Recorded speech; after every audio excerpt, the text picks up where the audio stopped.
don't want to hear his voice. आप सबको जय मसीह की। इस सुबह के समय हम एक वचन अध्ययन करेंगे जो यिर्मयाह की पुस्तक 2 अध्याय के 5वें वचन से है।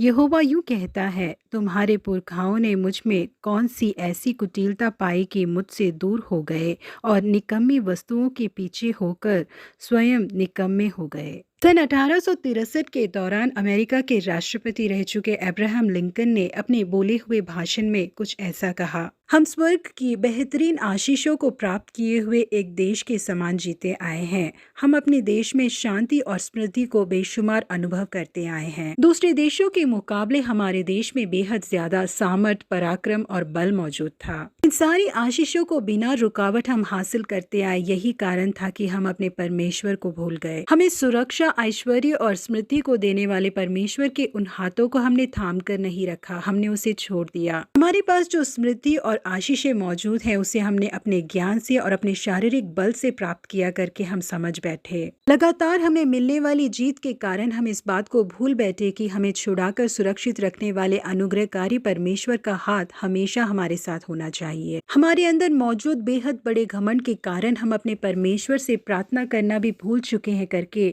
बेहद दुख के साथ राष्ट्रपति अब्राहम लिंकन ने कहा। जी हाँ प्रिय परमेश्वर के लोगों, भले ही वो एक देश हो या एक परिवार हो या एक अकेला व्यक्ति हो, हर किसी को परमेश्वर के अनुग्रह की जरूरत पड़ती है। हमारा बल, हमारी आशीषें, हमारी स्मृतियाँ कितनी भी ज्यादा क्यों न हो, हमें कभी भी अपने बनाने वाले परमेश्वर को नहीं भूलना चाहिए। परमेश्वर ने इजरायली लोगों से कहा, तू जो सब पदार्थों की बहुतायता होने पर भी आनंद और प्रसन्नता के साथ अपने परमेश्वर यहोवा की सेवा नहीं करेगा, इस कारण तुझको भूखा, प्यासा, नंगा और सब पदार्थों से रहित होकर अपने उन शत्रुओं की सेवा करनी पड़ेगी जिन्हें यहोवा तेरे विरुद्ध भेजेगा, और जब तक तू नष्ट न हो जाए तब तक वह तेरी गर्दन पर लोहे का जुआ डाले रखेगा। जी हाँ, इसमें लिखे गए वचन के अनुसार जो देश परमेश्वर को आज भूल चुके हैं, उन देशों के विरोध में परमेश्वर ने जिन शत्रुओं को भेजा है वो उनकी गुलामी कर रहे हैं। प्रिय परमेश्वर के लोगों, अपने परमेश्वर को हमें कभी भी अपने जीवन में भूलना नहीं चाहिए। आज के दिनों में जब लोगों के पास नौकरियां नहीं होती हैं और उनकी जरूरतें बहुत ज्यादा होती हैं, तो वो सच्चे दिल से परमेश्वर को ढूंढते हैं और कलीसिया आते हैं। उनकी आंसुओं को और दीनता को देकर परमेश्वर उन्हें आशीषित करते हैं। उन लोगों को अच्छी नौकरी, अच्छी तनख्वाह और अच्छी सेहत देते हैं परमेश्वर, पर इन सब को देने वाले परमेश्वर को ही वो लोग अंत में भूल जाते हैं। कलीसिया आना, परमेश्वर की आराधना करना, इन सब चीजों को वो धीरे धीरे बंद कर देते हैं। परंतु परमेश्वर अपने आप को ठट्टे में उड़ाने नहीं देते।